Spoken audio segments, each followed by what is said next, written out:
pada siang hari ini saya sudah mempersiapkan ini, jadi masih sesuai mengikuti tema yang di gereja berikan dalam tempat kita pada bulan ini, yaitu mendengar suara Tuhan. Nah, pada hari ini kita mau sama-sama belajar, judulnya adalah belajar peka atau berlatih peka. Ya, kenapa kok David mempersiapkan firman ini bagi kita semua ya? Jadi David juga belajar tentang firman ini. Yuk kita buka sama-sama terlebih dahulu ya. Di ayat yang dijadikan ayat bulanan pada bulan ini, di Yohanes 10 ayat yang ke-14. Yohanes 10 ayat yang ke-14, kita bisa buka HP glowing kita, Alkitab glowing kita. Ya, kalau ada notifikasi WhatsApp di swipe up dulu. Ya, di Yohanes 10 ayat yang ke-14 dikatakan demikian. Akulah gembala yang baik dan aku mengenal domba-dombaku dan domba-dombaku mengenal aku. Ya, aku mengenal domba-dombaku dan domba-dombaku mengenal aku. Nah, yang jadi pertanyaannya sekarang ini adalah siapa kita sebenarnya kalau sampai kita ini tidak bisa mengenali suara Tuhan? Di ayat yang ke-14 ini jelas sekali dikatakan bahwa Tuhan Yesus memberikan statement yang jelas bahwa domba-dombaku mengenal aku. Ya, bahwa setiap domba-dombanya pasti mengenal Tuhan Yesus Kristus. Nah, amin. Nah, saya ingin mengawali ini dengan sebuah statement, yaitu mendengarkan atau mengenali suara Tuhan seharusnya menjadi kemampuan yang kita miliki. Amin. Jadi seharusnya itu kita itu bisa mendengar suara Tuhan. Seharusnya kita ini mampu mengenali ini suara Tuhan atau bukan ya. Nah, yang jadi pertanyaan sebenarnya adalah bukan bisa atau tidak bisa, teman-teman semua. Yang jadi pertanyaan seharusnya adalah mau atau tidak mau kita untuk mendengar.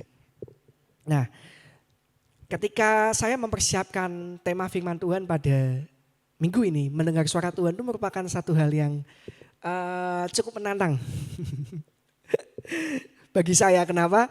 Ya karena saya percaya bahwa mendengar di sini itu tidak hanya sebatas pendengaran yang audible saja. Ya, karena Tuhan itu bisa berbicara kepada kita melalui apapun. Misalnya melalui penglihatan, pewahyuan ataupun perasaan kita. Ya. Nah, oleh sebab itu pagi hari ini atau siang hari ini kita akan sama-sama belajar bagaimana kita bisa memiliki kepekaan terhadap suara Tuhan. Maksudnya gimana? Karena meskipun suara Tuhan tidak terdengar secara audible, tetapi suara Tuhan itu kredibel. Amin.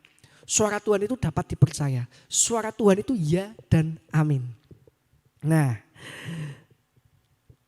kenapa kok kita harus mendengar suara Tuhan? Harus bisa bahkan. Ya. Dan kenapa kok kita harus mulai membiasakan diri untuk kita bisa mengenali suara Tuhan dalam kehidupan kita. Karena gini, minggu lalu ya kalau kita ikut ibadah umum ya, minggu lalu atau 2 minggu yang lalu ya. Pastor Iman pernah berkata ya, menyampaikan pada ibadah umum dikatakan demikian. Jangan hanya puas kita ini untuk mendengar suara Tuhan dari orang lain. Yang ada harusnya apa? Kita mengalaminya sendiri. Ya maksudnya gimana? Aku pengen dengar suara Tuhan, aku cobalah aku tak ke ketua CC misalnya, aku pengen dengar suara Tuhan, aku ke gembala sidang misalnya. Kok apa sih yang Tuhan mau dalam kehidupanku gitu kan. Kok Tuhan tuh kira-kira ngomong apa sama aku ya. Nah yang Koiman sampaikan di sini tuh seakan-akan tuh oh ya benar juga ya. Ya, sedangkan kita sendiri tuh sebenarnya punya akses yang sama. Amin. Kita ini punya akses yang sama, mau pendeta, mau kita anak-anak, mau kita yang jadi jemaat, kita ini sama-sama anak Kristus. Dan kalau kita sama-sama anak Kristus berarti kita memiliki akses yang sama. Aksesnya apa? Untuk kita bisa mendengarkan suara Tuhan. Ya jadi jangan hanya puas kita mendengarkan suara Tuhan dari orang lain. Tetapi kita harus mengalaminya sendiri. Kenapa? Yuk kita buka sama-sama di Roma 10 ayat yang ke-17. Sembari saya buka aqua kita yang sudah disiapkan ya. Di Roma 10 ayat yang ke-17. Ini yang menarik nih, yang menyadarkan saya pada saat mempersiapkan firman ini. Jadi, ini sebuah kesimpulan ya. Iman itu timbul dari pendengaran. Dan pendengaran akan firman Kristus. Pendengaran di sini dikatakan sampai 2 kali diulang. Berarti yang mau ditekankan oleh Rasul Paulus bahwa apa? Pendengaran itu adalah sesuatu hal yang penting. Ya, iman timbul dari pendengaran. Pendengaran akan firman Kristus. Nah, kok David mau menyampaikan pada pagi hari ini, pada siang hari ini sama-sama kita belajar ya. Bahwa kita ini menjadi beriman bukan karena kita melihat sesuatu. Teman-teman semua. Ya, enggak salah sih kalau kita melihat sesuatu terus kita beriman. Tetapi firman Tuhan sendiri yang berbicara bahwa kita ini seharusnya menjadi beriman karena kita mendengar. Iman timbul dari pendengaran akan firman Kristus. Ya, nah justru karena kita beriman yang akan menentukan apa yang akan kita lihat nanti. Maksud gak? Jadi justru karena kita mendengar firman Kristus, kemudian kita menjadi beriman dan iman kita itu yang nantinya akan menentukan apa sih yang akan kita lihat nanti. Apa sih yang David akan lihat nanti di dalam dalam kehidupan David 5 tahun ke depan. Ini dari iman. David mau ngelihat apa? David mau ngelihat jadi orang yang sukses atau David mau ngelihat 5 tahun lagi menjadi orang yang gagal. Ini iman. Bu Menteri ya. 2 tahun, 3 tahun lagi apa yang Bu Menteri lihat? Nah, iman itu timbul dari pendengaran. Dan karena iman, karena kita mendengar, kita bisa melihat masa depan kita. Amin. Ya, pagi hari ini Ko David ingin menyampaikan 3 poin. 3 poin ini tentunya sudah berulang-ulang lah ya. Jadi tahu kalau pengen mendengar suara Tuhan itu harus ini wes katam ya harusnya ya. Tapi Ko David ingin menyampaikan sesuatu yang mungkin sedikit berbeda ya. Jadi poin yang pertama bagaimana kita ini bisa belajar peka untuk mendengarkan suara Tuhan. Poin yang pertama adalah tentu saja kita harus membaca dan merenungkan firman Tuhan. Mutlak syaratnya. Membaca dan merenungkan firman Tuhan. Di Yosua 1 ayat yang ke-8. Ya ini ayat Mas yang seharusnya menjadi pegangan kita. Ya sekolah minggu suruh ngafalin ayat, terus kemudian latihan dasar kepemimpinan dulu waktu di sekolahnya Ko David gitu, disuruh ngafalin ayat. Jadi nanti masing-masing siswa itu setiap sampai di pos-pos gitu harus nyebutin apa, harus bacain ayat ini yang ya apa, membacakan ya ayat yang dihafalkan pada saat mulai apa ya itu jurit malam ya itu ya. Ya oke. Yosua 1 ayat ke-8 dikatakan demikian. Janganlah engkau lupa memperkatakan kitab Taurat ini. Tetapi renungkanlah itu siang dan malam. Supaya engkau bertindak hati-hati sesuai dengan segala yang tertulis di dalamnya. Sebab dengan demikian perjalananmu akan berhasil dan engkau akan beruntung. Poin yang pertama ya ayat ini. Kita harus membaca dan merenungkan firman Tuhan. Kenapa? Karena bagaimana kita bisa mengenali suara Tuhan kalau kita tidak pernah baca firman-Nya. Bagaimana kita bisa membedakan suara Tuhan kalau kita sendiri tidak pernah tahu yang asli. Yang asli itu apa? Ya yang ada di dalam Alkitab kalian. Itu adalah firman Kristus. Ya bagaimana kita bisa mengenali suara Tuhan kalau kita sendiri tidak pernah membacanya, nggak pernah tahu. Ya kan? Maksudnya gimana? Kalau itu adalah suara Tuhan, maka tidak akan pernah berkontradiksi dari firman-Nya. Maksud ya kontradiksi, bertolak belakang dari firman-Nya. Ya, jadi caranya kita mengenali suara Tuhan ya pasti nggak akan pernah melenceng dari apa yang Tuhan sudah firmankan. Maksudnya, oke? Nah, janganlah engkau lupa memperkatakan kitab Taurat ini. Nah, memperkatakan di sini tentu saja berkaitan dengan apa? Mendengar. Maaf ya, maksudnya bagi kita yang normal-normal aja ya, maksudnya kita yang tidak mengalami kecacatan apapun juga, ketika kita berbicara kita bisa mendengarkan apa yang kita sampaikan kan. Maksudnya. Jadi ayat firman Tuhan ini enggak ditulis sembarangan. Dia menggunakan kata memperkatakan, kenapa?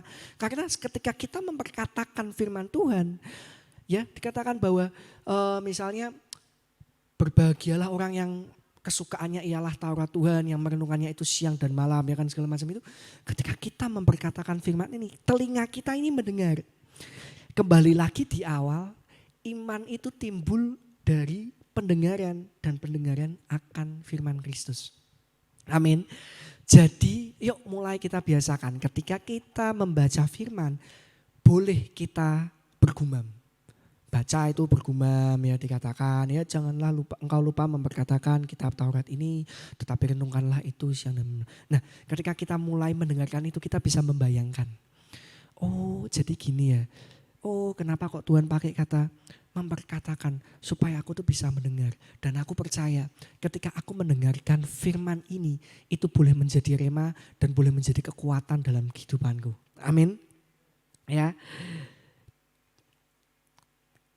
Nah, oleh sebab itu teman-teman semua, firman yang kita perkatakan setiap hari akan membuat iman kita timbul dan juga akan membuat kita menjadi berhati-hati, dalam tanda kurung peka.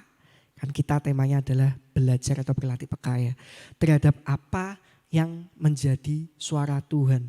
Dikatakanlah supaya engkau berhati-hati. Ya kan, bertindak hati-hati sesuai dengan segala yang tertulis dalamnya. Jadi setiap tindakan dan perlakuan kita itu harus sesuai dengan apa yang tertulis dalam firman Kristus. Ya, kepekaan terhadap suara Tuhan akan mendatangkan keberhasilan di dalam kehidupan kita. Amin.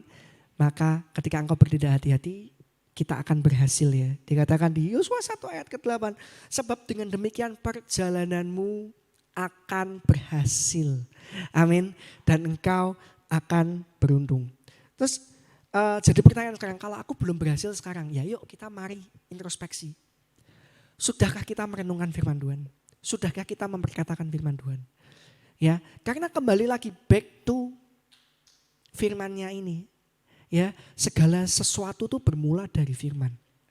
Ya, kalau kita masih mengalami kegagalan demi kegagalan, yuk coba kita introspeksi terlebih dahulu. Tuhan, ini sudah sesuai belum dengan apa yang kau kehendaki?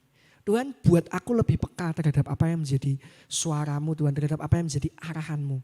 Dan kita juga bisa minta Roh Kudus, karena kita semua ini sudah dikarunia oleh Roh Kudus. Manfaatkan itu, kita aktifasi Roh Kudus yang ada dalam kehidupan kita. Ya.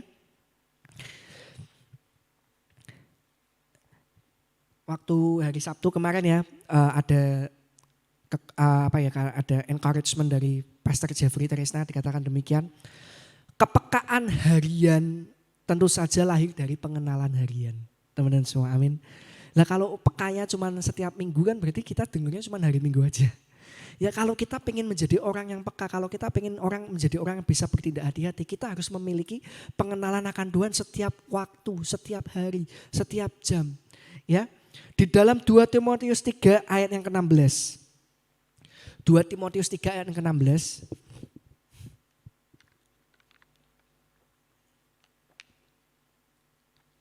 Dikatakan demikian. Segala tulisan yang diilhamkan Allah memang bermanfaat untuk mengajar, untuk menyatakan kesalahan, untuk memperbaiki kelakuan, dan untuk mendidik orang dalam kebenaran. Ya, di dalam terjemahan bahasa Inggris ya, kata diilhamkan itu menggunakan kata breathe atau dihembuskan. Ya, maksudnya gimana? Nah ini saya percaya kalau Alkitab itu bukan sebatas kalimat yang ditulis menjadi buku, teman-teman semua. Tetapi firman yang dihidupi oleh Dia, Kristus. Yang mana firman itu adalah Yesus Kristus sendiri. Amin. Ya, maksudnya gimana? Yohanes 1 ayat yang ke-1. Ya, kita kembali kepada basicnya. Yohanes 1 ayat yang ke-1 dikatakan demikian. Pada mulanya adalah apa? Adalah firman. Firman itu bersama-sama dengan Allah. Dan firman itu adalah Allah. Kembali kepada awalnya. Ketika kita membaca dan merenungkan firman Tuhan. Sesungguhnya ini kita sedang di dalam mode mengenal Allah. Kita sedang dalam mode mengenal Kristus. Amin. Nah ini ironis nih. Ko David kemarin dapat insight seperti ini ya. Pada mulanya adalah firman. Firman itu melayang-layang dan firman itu adalah Allah. Nah kita tahu ya bahwa awal mula penciptaan alam semesta ini. Dunia ini bisa dibentuk sedemikian indahnya. Sedemikian rupanya hanya oleh karena firman. Allah berfirman jadilah terang, maka terang itu jadi. Allah berfirman jadilah apa? Salah satu mungkin binatang-binatang yang melata ya di dalam air ataupun yang di itu ada semua. Ya, dunia itu bisa dibentuk sedemikian rupa menjadi indah oleh karena firman. Nah, bagaimana dengan kehidupan kita, teman-teman semua? Maksudnya gimana? Nah, kehidupan kita ini pun seharusnya itu bisa dibentuk dengan firman Tuhan. Karena saya percaya ketika Tuhan Yesus Kristus merancangkan setiap dari kita, ketika Tuhan Yesus itu merancangkan Joshua William, ya, Tuhan Yesus itu tidak hanya sekedar merancangkan kemudian Allah jadi wes gini, enggak. Saya percaya bahwa setiap dari kita ini adalah ciptaannya yang sempurna. Tuhan Yesus itu sampai menghembuskan nafasnya kepada kita. Maksudnya apa? Sedemikian pentingnya kita. Ya. Oleh sebab itu, bagaimana dengan kehidupan kita? Dunia aja bisa dibentuk dengan indahnya oleh firman Kristus, masa kehidupan kita enggak? Ya, percaya bahwa rancangan Tuhan itu adalah rancangan yang membawa kedamaian. Rancangan Tuhan itu selalu yang terbaik. Ya, kalau sampai kita hari-hari ini masih mengalami hal-hal yang kurang, yuk kita introspeksi. Ya, kita sudah dekat dengan Kristus atau belum? Ya, Ko David pun mau kehidupan Ko David itu dibentuk menjadi sedemikian rupanya oleh Kristus. Gak mau kalah dengan seindahnya pelangi, ya kan? Gak mau kalah dengan seindahnya semesta ini, ya. Ko David mau kehidupan Ko David itu juga menjadi kehidupan yang membawa kemuliaan Kristus. Amin. Ya. Nah, oke, poin yang pertama sudah selesai ya. Kemudian poin yang kedua, ya, bagaimana caranya kita bisa melatih kepekaan atau belajar peka. Ya, yang kedua yaitu, yuk kita sama-sama meluangkan waktu untuk saat teduh. Ko David 2 poin ini sudah pernah saya dengerin semua kok, enggak masalah. Ya enggak masalah karena ini harus disampaikan berulang-ulang. Karena saya percaya ada satu pewahyuan yang lebih yang Tuhan mau sampaikan buat kita semua pada siang hari ini. Amin. Yuk kita meluangkan waktu untuk bersaat teduh. Ketika kita meluangkan waktu untuk bersaat teduh, berarti kita ini sedang di dalam mode kita membangun hubungan dengan Tuhan. Dikatakan ya ada lagu apa?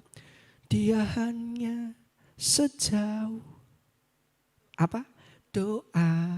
Tapi seringkali kita apa? Seringnya kita ini yang jauh dari doa.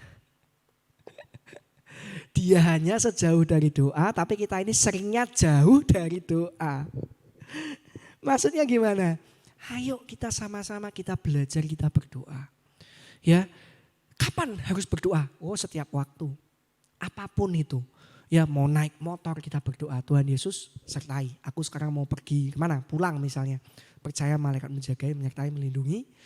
Ya, nggak ada terjadi kerusakan ataupun apa ya. Doakan semua, mau makan, semua. Dia hanya sejauh doa. Jangan sampai kita ini yang jauh dari doa.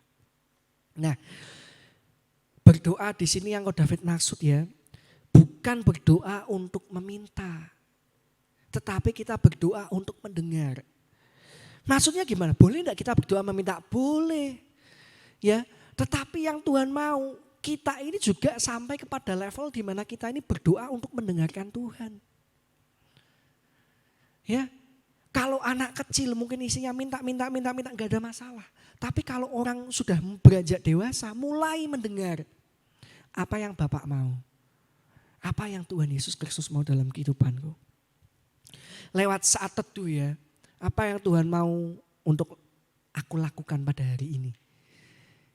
Ya, di dalam setiap keputusan-keputusan yang kita ambil pagi tadi, Ko Albert sudah bilang bahwa Musa, Daud segala macam itu ketika mereka mau maju berperang tuh mereka nggak akan pernah maju mengambil keputusan kalau mereka nggak dapat arahan dari Tuhan. Ya kalau mereka nggak berdoa terlebih dahulu, lah kita bisa nggak? Kita ngambil keputusan, udah salah baru berdoa. Seringkali gitu ya. Di sini nggak ada ya, nggak ada. Amin. Ya amin lah. Ya jadi yuk kita sama-sama kita berdoa untuk kita mendengar.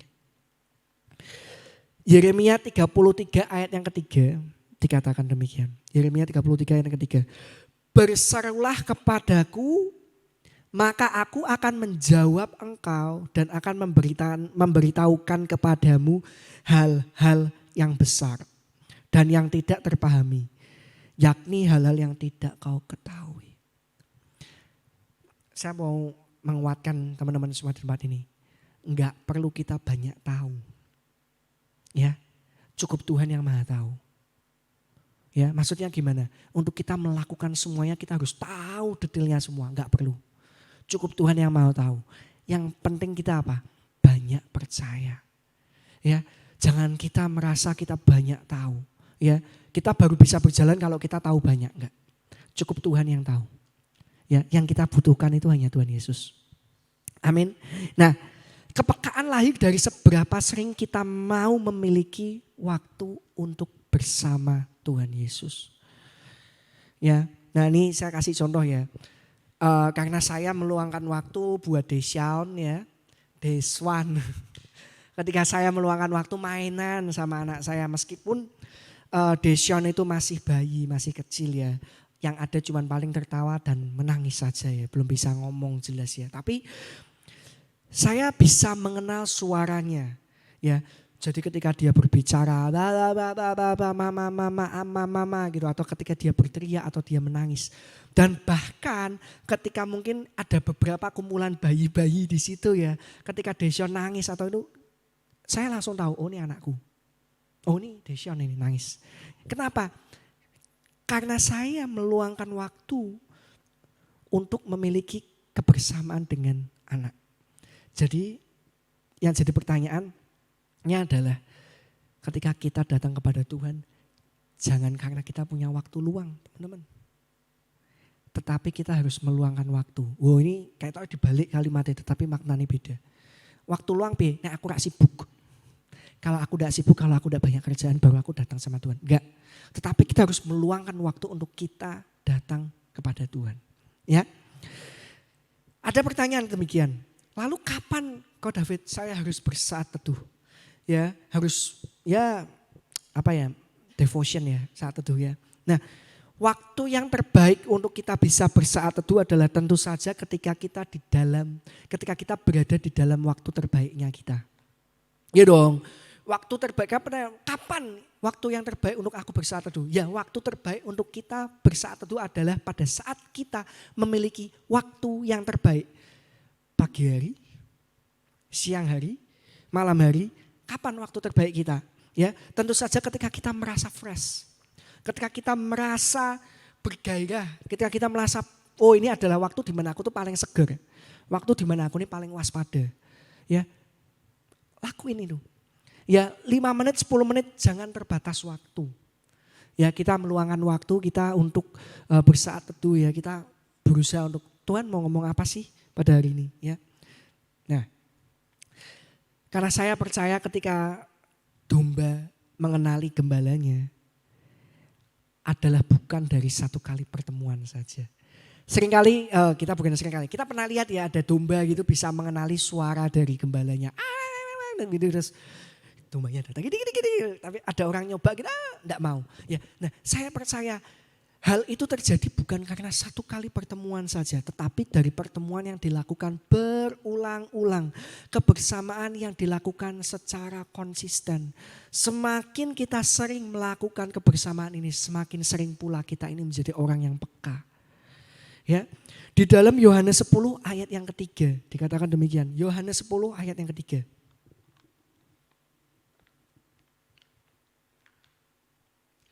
Untuk dia penjaga membuka pintu dan domba-domba mendengarkan suaranya. Dan ia memanggil domba-dombanya masing-masing menurut namanya.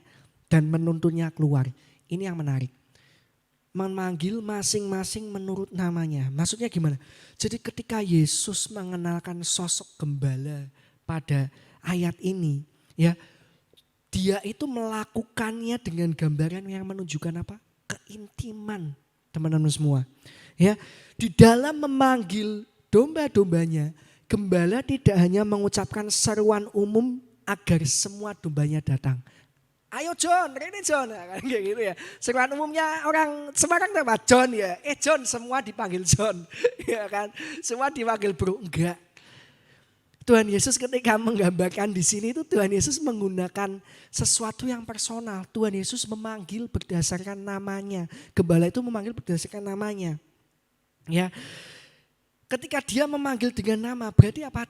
Tuhan Yesus itu, gembala itu memiliki kasih yang begitu dalam dan pengetahuan tentang domba-dombanya sehingga dia memanggil secara personal. Tuhan Yesus itu tahu. Tuhan Yesus itu kenal sama kita. Bahkan seburuk apapun, sekecil apapun Tuhan Yesus itu kenal. Ya. Nah, pertanyaannya, sudahkah kita mengenal Tuhan Yesus Kristus Sang Pencipta? Renungkan ya, siapa Tuhan bagi Liana? Siapa Tuhan bagi Charles? Ini pertanyaan yang harusnya menjadi pertanyaan. Ya, ketika kita mempertanyakan hal ini dalam kehidupan kita, ada encounter, ada perjumpaan. Siapa Tuhan Yesus bagi Bayu? Tanya ini dalam diri kalian masing-masing ya.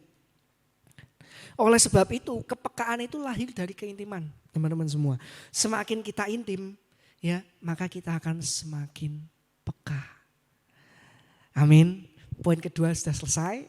Kemudian poin yang ketiga, tadi yang pertama adalah mendengarkan dan merenungkan firman Tuhan. Kemudian yang kedua adalah kita meluangkan waktu untuk kita bersaat teduh. Dan yang ketiga, yang terakhir adalah menguji pendengaran kita.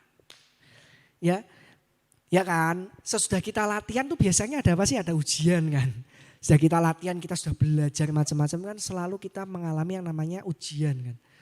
Ya dong, istilah buat apa kita belajar kalau ternyata nggak ada tes. Wah, lulus semua ya.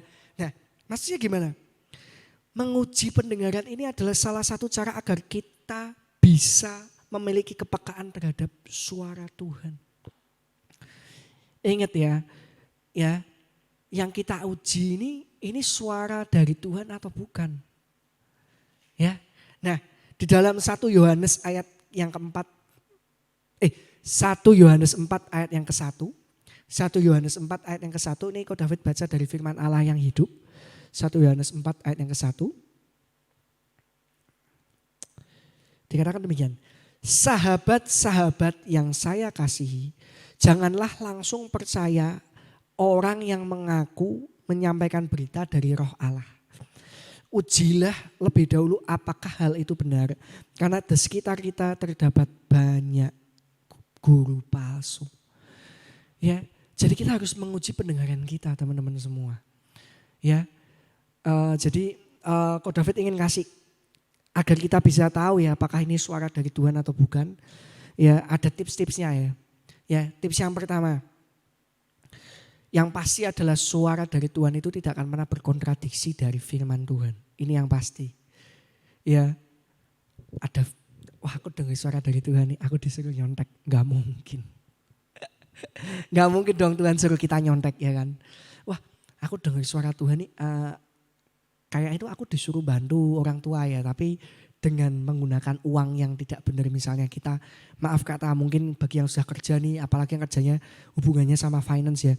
Kita mainin nota misalnya itu ya kan, jangan sampai kita jadi orang seperti itu. Jadi hati-hatilah terhadap hal ini. Jadi karena suara Tuhan itu tidak akan pernah berkontradiksi dari firman Tuhan. Kemudian yang kedua, seringkali dikonfirmasi oleh beberapa orang yang berbeda-beda, bahkan orang itu tidak saling mengenal. Liana ngomong sama saya, Ko David,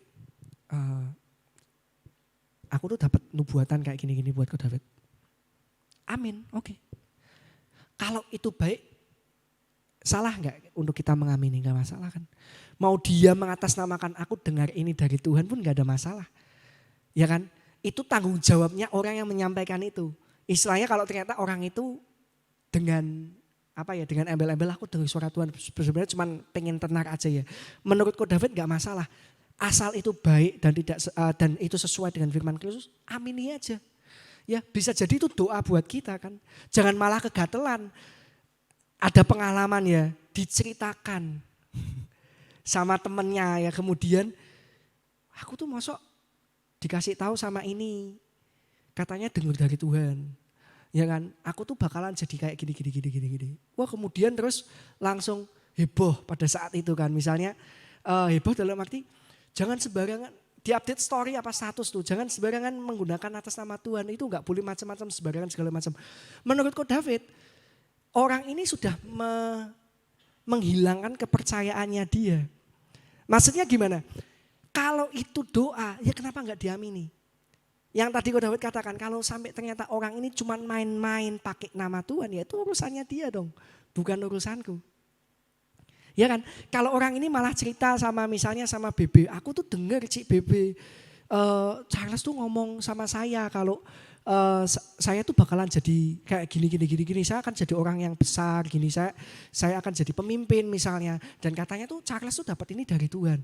Terus si Bebe langsung, wah jangan sembarangan dengar dari suara Tuhan gini-gini. Jangan. Menurut saya eman-eman, kenapa? Karena saya sudah melakukan satu hal yang membuat itu menjadi apa ya? Jadi saya tuh kayak kehilangan kepercayaan. Ya, kenapa Yesus tidak bisa membuat mukjizat di Nazaret ya?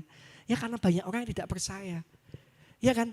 Katanya dengar dari suara Tuhan, ya kan? Oh ini Tuhan, tapi Tuhan ini kan dia kan anak dari tukang kayu, ya kan? Istilahnya, lah apa hubungannya? Ya kan? Kembali lagi, itu adalah karena Ko David pun juga pernah mendengarkan hal ini beberapa kali. Ketika Ko David dinubuatkan bisa punya anak, ya kan? Yang terakhir itu ya Ko David dikatakan bahwa oh ini aku dapat impresi dari Tuhan bahwa kamu nanti akan punya anak. Gini-gini segala macam. Ko David kepanasan enggak itu? Enggak.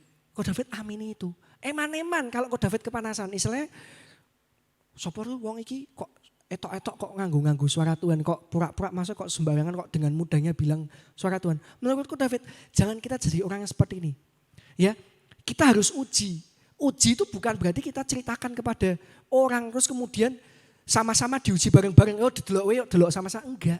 Hubungan kita sama Tuhan itu tuh personal. Ujiannya personal.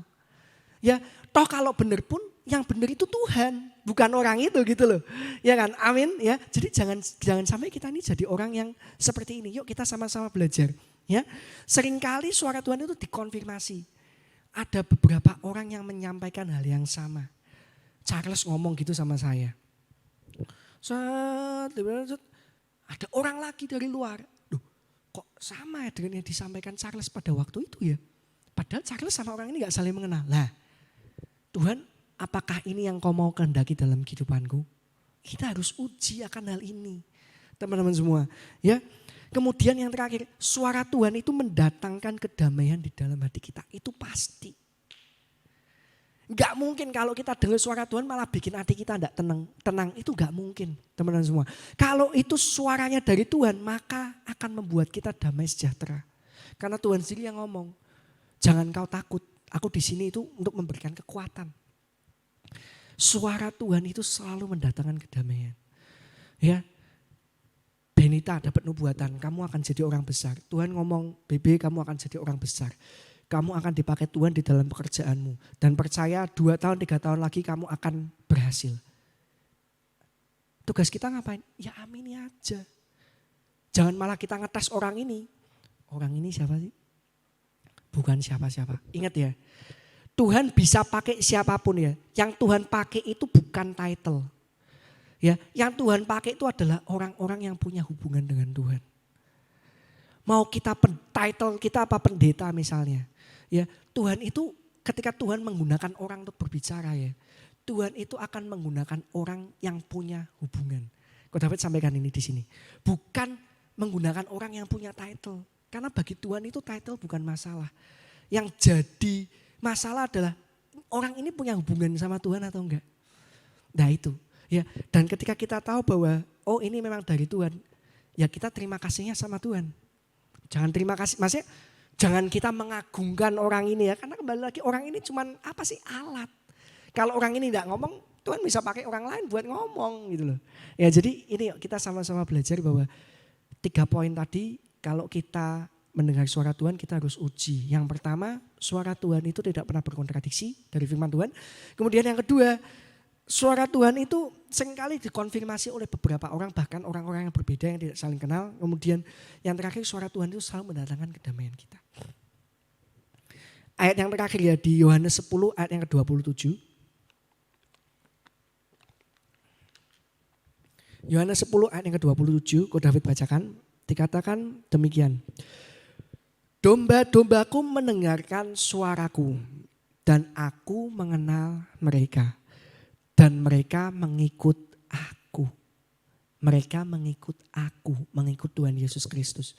Yuk kita lihat kehidupan kita saat ini. Kita introspeksi, kita cross check. Habis ini kita pulang, kita merenungkan ini. Kita lihat kehidupan kita saat ini. Apa sih yang sedang kita ikuti saat ini, teman-teman semua? Kalau yang kita ikuti saat ini tidak mendatangkan damai sejahtera. Malahan membuat kita semakin downgrade. Ya, enggak terjadi pertumbuhan. Maka kita perlu cross check. Sudahkah kita mendengarkan suara Tuhan atau belum? Ya kan, di Yohanes 10 ayat 27. Domba-dombaku mendengarkan aku, mendengarkan suaraku, dan aku mengenal mereka dan mereka mengikuti aku. Pertanyaannya kalau sampai ketika kita introspeksi, oh iya benar ya. Downgrade, tidak terjadi pertumbuhan, bukannya makin semangat tapi malah makin malas misalnya. Nah kita harus cross check kembali. Kita ini ngikutin siapa sih? Kita ini ngikutin firman Kristus atau tidak? Kita ngikutin firman Tuhan atau enggak?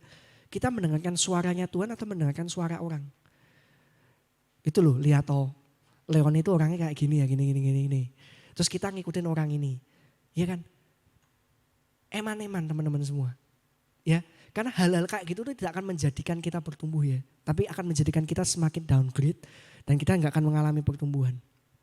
Ya, menguji pendengaran kita. Penutupnya adalah apa? Imani dan amini. Ya, amin. Ya, Ko David selesai pada siang hari ini. Thank you buat teman-teman semua.